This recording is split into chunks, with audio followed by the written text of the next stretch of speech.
तुझ्यासारखी नको तूच पाहिजे. हे वाक्य सध्या अनेक तरुणांच्या ओठी रेंगाळू लागलंय, कारण निमित्तही तसंच आहे. ही आहे रुबाब नावाच्या मराठी चित्रपटाची टॅगलाईन. प्रेमकथा असणारा हा रुबाब नावाचा रुबाबदार चित्रपट नुकताच प्रदर्शित झालेला आहे आणि त्याची समीक्षा करण्यासाठी मी तुमचा मित्र गणेश आचबल तुमचं स्वागत करतोय स्वामी कृपा क्रिएशन्स या आमच्या युट्यूब चॅनलमध्ये.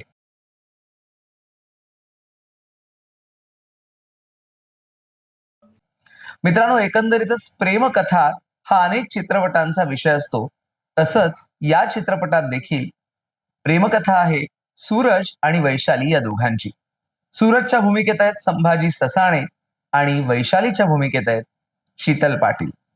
एक फ्रेश जोडी पडद्यावर आलेली आहे. चित्रपटाच्या कथानकाबद्दल सांगतो. सूरज हा तसा राकट आणि रांगडा तरुण, पण त्याला बरीच व्यसनं आहे. तो गुटखा खातो, तो दारू पितो, तो सिगरेट पितो आणि हे जेव्हा तो वैशालीला सांगतो त्यावेळेला वैशाली सुद्धा म्हणते, हो मला चालेल. म्हणजे बघा, तिने त्याला ऍक्सेप्ट केलेलं आहे. पण त्याच्या आधी सुद्धा सूरजची एक स्टोरी आहे. त्याचं एक ब्रेकअप झालेलं आहे. त्याला आवडणारी जी मुलगी आहे तिचं दुसऱ्या कोणाबरोबर तरी लग्न झालंय. म्हणजे बघा, प्रत्येकाच्या आयुष्यात अशा काही घटना घडत असतात. त्यामुळे हा चित्रपट आपल्याला रिअलिस्टिक वाटू लागतो. सूरज आणि वैशाली यांचं प्रेम तर असतं, पण या कथेमध्ये एक रंगतदार वळण, खरं तर रंगतदार नाही म्हणता येणार, या कथेत एक वेगळा ट्विस्ट असं आपण म्हणूया, वेगळा ट्विस्ट येतो आणि चित्रपट एका वेगळ्याच वळणाला लागतो. आता हा ट्विस्ट काय आहे ते बघण्याकरता तुम्हाला रुबाब हा चित्रपट बघावा लागेल. ज्या वेळेला रुबाब या चित्रपटाचं ट्रेलर बघितलं तेव्हा अनेकांनी रुबाब चित्रपट हा सैराट सारखा असणार का असं मत सुद्धा व्यक्त केलं. पण चित्रपट बघितल्यानंतर कळतं की रुबाब आणि सैराट याच्यामध्ये खूप फरक आहे. हा चित्रपट सैराट सारखा नाही.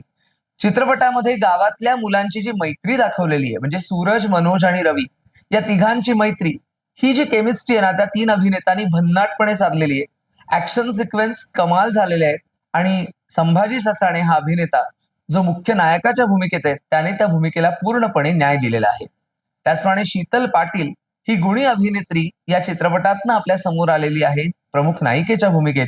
तिने सुद्धा आपल्या भूमिकेला उत्तम न्याय दिलेला आहे. आता चित्रपटाचा वेग जर बोलायचं झालं तर मध्यंतरापर्यंतचं जे कथानक आहे ना, ते जरा स्लो वाटतं, संथ वाटतं आणि मध्यंतरापर्यंतच्या कथानकामध्ये मद्यपानाची दृश्य बरीच आलेली आहेत. ती मला तरी खटकली. म्हणजे नायक दारू पितो, नायक सिगरेट पितो, नायक गुटखा खातो, हे सगळं आहे. पण त्याकरता एवढी सगळी मद्यपानाची दृश्य दाखवण्याची गरज नव्हती. त्यातली काही दृश्य टाळता आली असती तर बरं झालं असतं. हे माझं वैयक्तिक मत आहे. तुमचं मत यापेक्षा वेगळं असू शकतं. पण मध्यंतर ज्या पॉइंटला येतं, इंटरव्हल ज्या पॉइंटला होतो, त्याच्यानंतर मात्र चित्रपट वेग घेतो आणि अनपेक्षित धक्के आपल्याला बसत जातात.